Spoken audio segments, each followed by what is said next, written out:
Sergio Bartelsman es un fotógrafo colombiano con una trayectoria que abarca la fotografía de moda y la creación artística contemporánea. Proveniente de una familia con tradición en las artes, es nieto del pintor holandés Jan Bartelsman, quien fuera influencia temprana en su formación visual. Aunque inicialmente se inclinó por la música, disciplina que llegó a estudiar, su interés por la imagen fotográfica, desarrollado desde la infancia, definió su carrera profesional. En la década de 1990 se posicionó como uno de los fotógrafos de moda más reconocidos en Colombia. Posteriormente, emprendió un proceso de transformación personal y profesional que lo llevó a distanciarse de la fotografía comercial para enfocarse en una búsqueda más autoral. Su obra actual se centra en la exploración de la imagen como un medio para revelar relaciones entre realidad y percepción a partir de escenas captadas sin intervención digital. Influenciado por referentes como Fernel Franco, Richard Avedon y Henry Cartier Bresson. Hoy, en el Ágora, charlas con Ángela, conoceremos su historia. Muy buenas tardes, amigas y amigos. Bienvenido a su programa El Ágora, charlas con Ángela. Hoy tenemos el gran gusto de tener con nosotros al artista, al fotógrafo Sergio Bartelsman. Sergio, bienvenido a nuestro programa. Muchas gracias por invitarme. Es un placer estar aquí. Bueno, Sergio, primero que todo voy a empezar preguntándote o mostrándote una foto, porque vamos a meternos en tu rancho. Dime, ¿qué opinas de esta foto? Ah, qué foto más bonita, mi abuelo. Pero cuéntanos cómo fue esa relación tan importante con tu abuelo, ese pintor tan famoso y con una vida tan interesantísima, porque pues verdaderamente él venía, casi se puede decir, de la guerra. ¿Cómo fue esa relación tuya con él cuando allá en Pichindé, donde tú creciste? Bueno, esa pregunta es grandísima, pues, y de responder rápidamente, pero yo creo que la influencia de mi abuelo en mi vida, aparte, digamos, como de ser mi abuelo, fue básicamente como dos, tal vez dos. La primera es que como mi padre siempre estuvo ausente, o sea, mi padre biológico siempre estuvo ausente, el que siempre fue mi papá fue él.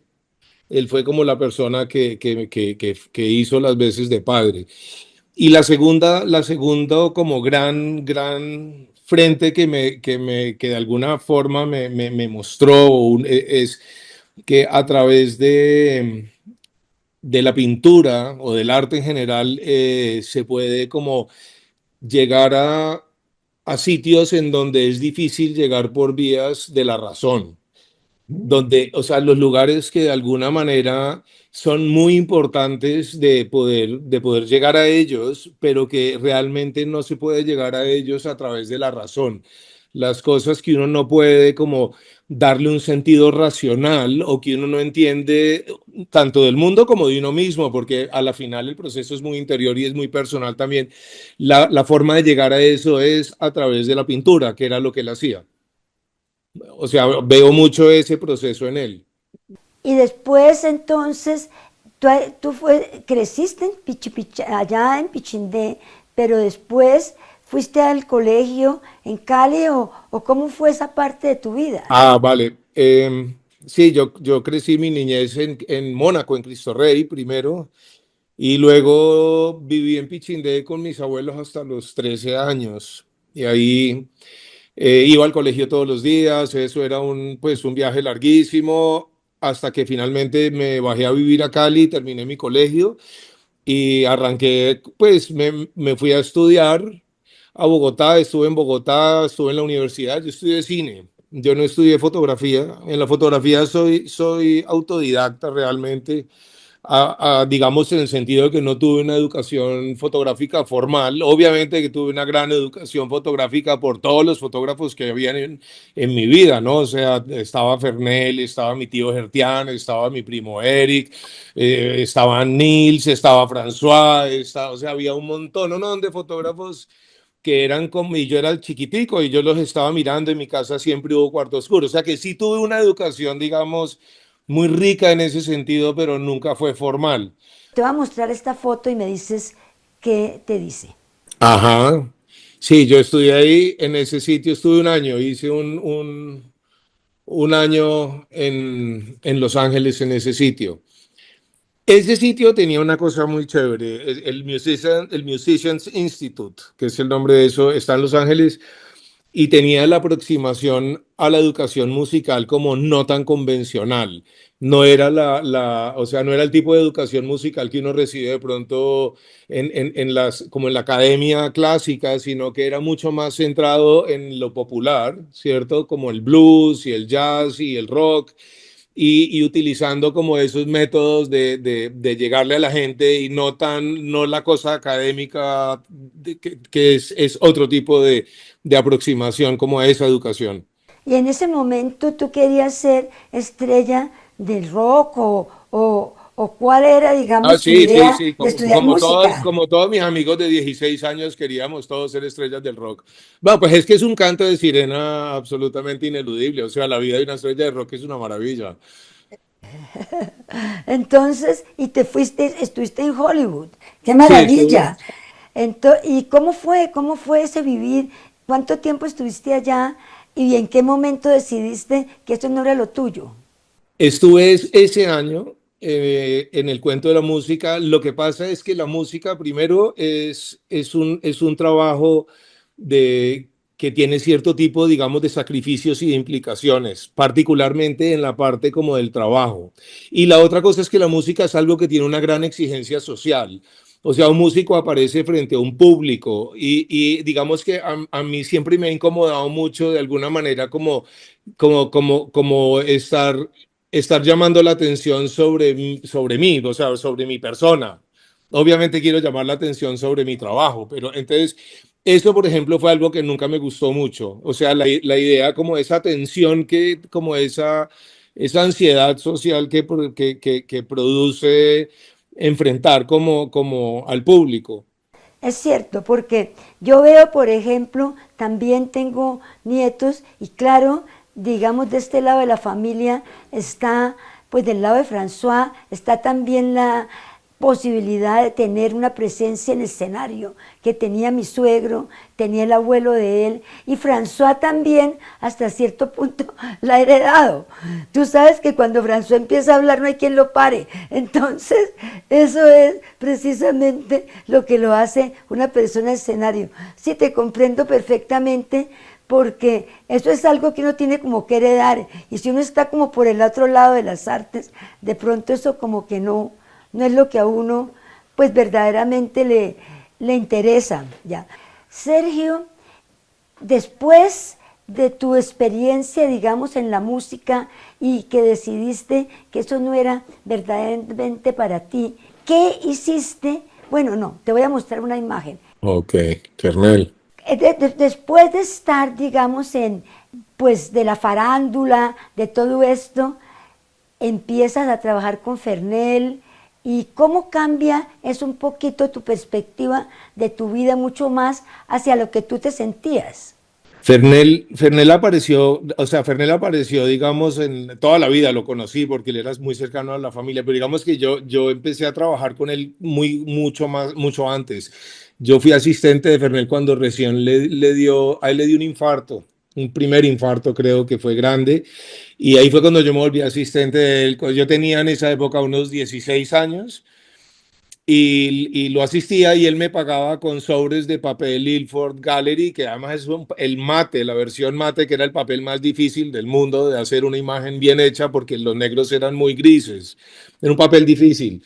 Y me pagaba con esos sobres de papel y yo los copiaba con mis fotos y luego se las llevaba a él y él me las criticaba y me hablaba y me corregía cosas y me enseñaba como cosas. Esto es antes de eso. Fernel a mí me enseña que uno también que le veía era que uno realmente lo tiene que hacer lo que sea que tenga que hacer con su trabajo para poder seguir haciendo el trabajo propio, el personal.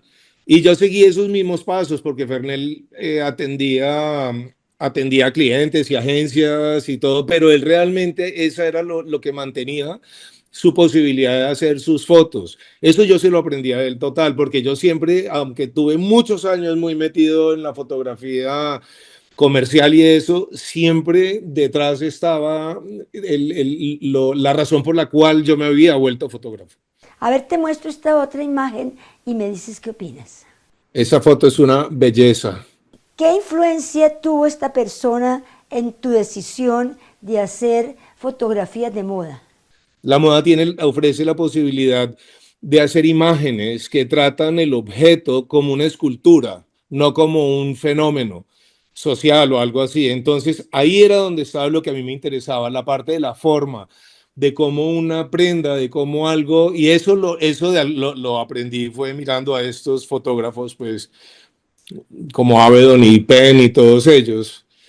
Y entonces tú dejaste la moda y empezaste con esta otra fase o fue un camino intermedio entre una cosa y la otra, paralelo. Sí, sí, solo que el mundo de la moda sí lo cerré porque pues era una actividad comercial y yo ya empecé a irme en otras direcciones y no volví a trabajar más, digamos, comercialmente, ni con clientes, ni con agencias. O sea, ahora estoy dedicado completamente al tema pues, de la pintura y de mi proyecto, porque no es solo la pintura, o sea, porque la fotografía y la pintura se mezclan mucho, son parecidas en muchas cosas. Bueno, esa vida tuya en el arte para llegar pues a algo muy importante que es lo que haces ahora, pero déjame te muestro también esta otra imagen y tú dices qué opinas. Michael Kenna es, creo. A él me gusta montones. Él tiene cosas mucho. El primero trabaja siempre análogo, o sea, siempre cuadrado. Yo admiro mucho los artistas que tienen consistencia eterna, ¿no? Yo no tengo eso. O sea, como decía Luis Ospina, yo en el fondo soy superficial y no podría como toda la vida hacer una sola cosa igual, pero Kenna, por ejemplo, siempre trabajó en cuadrados, si mal no estoy, siempre trabajó en películas, siempre Hasselblad. La óptica de Hasselblad tiene como algo interesante y, y siempre todas sus imágenes son pequeñas, son cuadrados en hojas que imprimen en papel tamaño carta. Y la idea de hacer objetos pequeños, o sea, nunca he visto una foto en persona de Michael Kenna, conozco muy bien su trabajo, pero la idea de pues, poder meter un paisaje tan grande en un cuadrito tan pequeño, me parece que es de las muy pocas personas que puede hacer eso muy bien. Si ves, por ejemplo, Instagram es exactamente eso. Y a mi manera de verlo, es un fracaso fotográfico monumental. O sea, es algo que nunca se pensó. Porque contener en una imagen tan pequeña para uno observar, contener tanta información implica obligatoriamente que tiene que haber enormes cantidades de sutilezas y de detalles que no son muy perceptibles. Entonces, las imágenes pequeñas tienen como ese problema, que contienen cosas muy pequeñas y son muy sutiles y es muy fácil no verlas. Entonces, Kenna me parece que hace eso muy, muy bien. A ver, te muestro esta otra imagen. Ese fue mi primer libro. Ah, ok, bueno, y te sentiste muy pleno con tu primer libro. Bueno, ya tienes varios libros también. Sí, sí, ese libro además fue como lo que dio camino, lo que para mí se volvió lo más importante como en el universo de la fotografía. Me explico, es que el fotolibro para mí es el formato perfecto para la fotografía. La hoja de papel no es para mí el formato perfecto de la fotografía. La exposición de las hojas de papel tampoco es el formato perfecto. Es mejor, pero no es perfecto. Por lo menos tiene un grupo y un orden. Y digamos como que todas las formas que tenemos para mostrar fotografías, los libros de cuando yo era pequeño de fotografía eran como catálogos de fotógrafos, entonces eran como los grandes hits de tal fotógrafo o un proyecto en concreto, algo, pero el fotolibro apela como a un recurso que no se había usado mucho antes y es el tema de la narración y la secuencia fotográfica. La idea de que una imagen obligatoriamente en un libro, porque a menos de que uno use el blanco, pero una imagen siempre en un libro enfrenta a otra, así sea una hoja en blanco, siempre enfrenta a otra imagen. Y eso obliga a un diálogo. No hay manera de evitar ese diálogo. Eso es puro, o sea, ahí el teórico de eso era Walter Benjamin. Benjamin era el que habló muchísimo de eso, entre otras cosas el tema de la reproducibilidad, que también es muy chévere del fotolibro, que es muy reproducible digamos, en muchas copias para poner en muchos lugares. Entonces, la idea de que ya el objeto único, ¿cierto? No existe. Por eso es esa farsa de las galerías de poner que solo voy a hacer 5 de estas fotos y esta es la 1 de la quinta. O sea, eso está bien cuando uno hace grabados en planchas de cobre, que la número 1 es mejor que la número 50, como hacía Rembrandt. Pero en la fotografía es precisamente su reproducibilidad, su gran poder. Entonces, limitarlo artificialmente es una farsa solo para cobrar. Eso es una vaina del mundo comercial, es crear como una escasez artificial para justificar un valor para volverlo en un objeto Veblen o ese tipo de cosas de estatus o que esto es valiosísimo porque solo hay 3 pero eso es un fraude a la final. O sea, lo bueno de la fotografía es precisamente que se puede reproducir muchísimo, igualita, idéntica.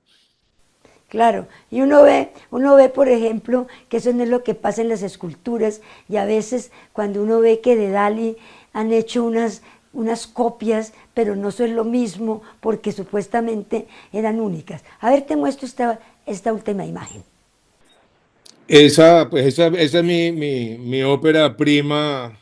O sea, a la final, yo de chiquito quería 2 cosas. Yo quería ser pianista y quería ser pintor. En el tema del piano, me tocó negociar el piano por una guitarra y ya eso obviamente no es lo mismo porque no tenía un piano ya cuando ya vivía en la casa de mis abuelos siempre hubo un piano, pero ya en mi nueva casa no tenía.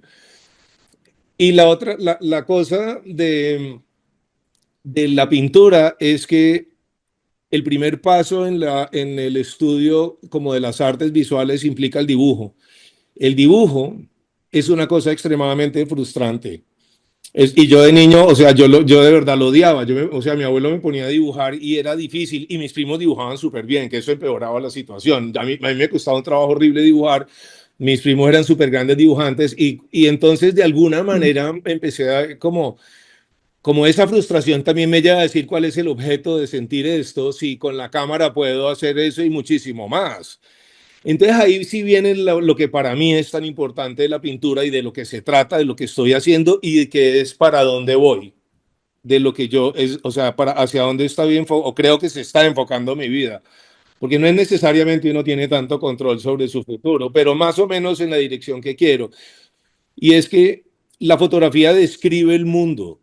La fotografía es una manera de observar el mundo, no solo de registrarlo. El registro es como lo colateral. Realmente la fotografía es una manera de observar, es una forma de ver, pero se mira el mundo. Entonces, la primera parte de fotografía que me cansé rápido es la fotografía que describe el mundo, que dice esto es así, Cali es así, Bogotá es del aire, yo qué sé, o sea, ese tipo de cosas. Y eventualmente la fotografía empieza empecé a ver que podía como expresar otro tipo de cosas. Uno podría de verdad tener un mensaje como propio a través de ella que no fuera referente necesariamente al mundo, de siempre estar fotografiando lo que está afuera. Pero ahí es donde está precisamente el problema, que para poder hacer un viaje interior con la fotografía, toca hacerlo a través del exterior.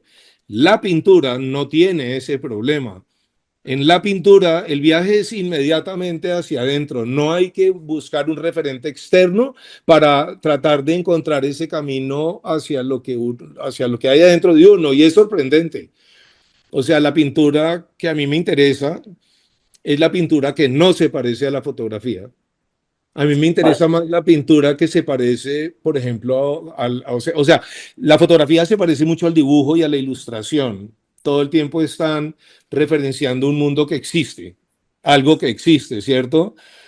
Pero la pintura, por ejemplo, el expresionismo abstracto, que es esa corriente de los pintores de Nueva York, lo que a mí me interesa de eso es que para ellos no existe tanto ese referente exterior, aunque algunos lo utilizan, pero realmente no se trata de eso.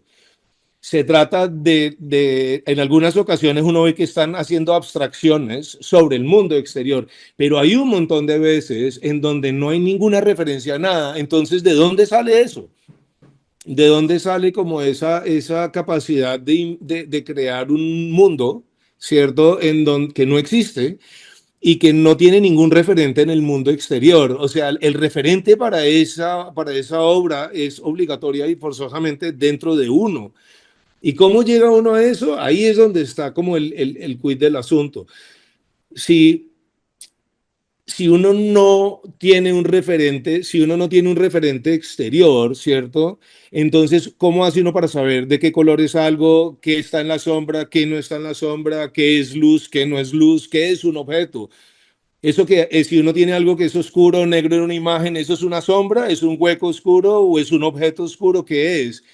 Y entonces en la medida en que uno va construyendo el cuadro, no hay una razón, no hay una razón, no hay racionalidad, no hay nada lógico sobre qué es lo que sigue, qué es lo que voy a poner ahora. Uno empieza a darse cuenta que el mapa, la geografía se lo da el cuadro empieza a hablarle a uno, pero los cuadros no hablan, es cuando uno entabla una conversación con uno mismo. Es la única manera que yo he descubierto de poder tener una conversación realmente que no sea como premeditada conmigo mismo.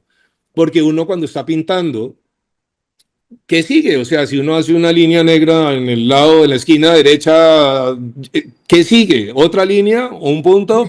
¿O un Claro. área azul, verde, amarillo? Y como no hay una manera objetiva de responderlo, porque como no, lo que estoy pintando no existe, entonces, ¿cómo hago para saber qué sigue? Y entonces ahí es donde uno se pone a observar el cuadro y el cuadro le empieza a decir, él empieza a hablar, pero realmente es uno el que habla, solo es que es ese uno que uno no conoce y que no tiene ninguna forma de llegar a él. Son conversaciones conmigo mismo, Qué, básicamente. qué fascinante ese nuevo camino tuyo y bueno, pues, o sea que ya digamos, ya no es la fotografía, sino más bien la pintura, volviendo otra vez a las raíces, pues al legado, digamos, de Jan.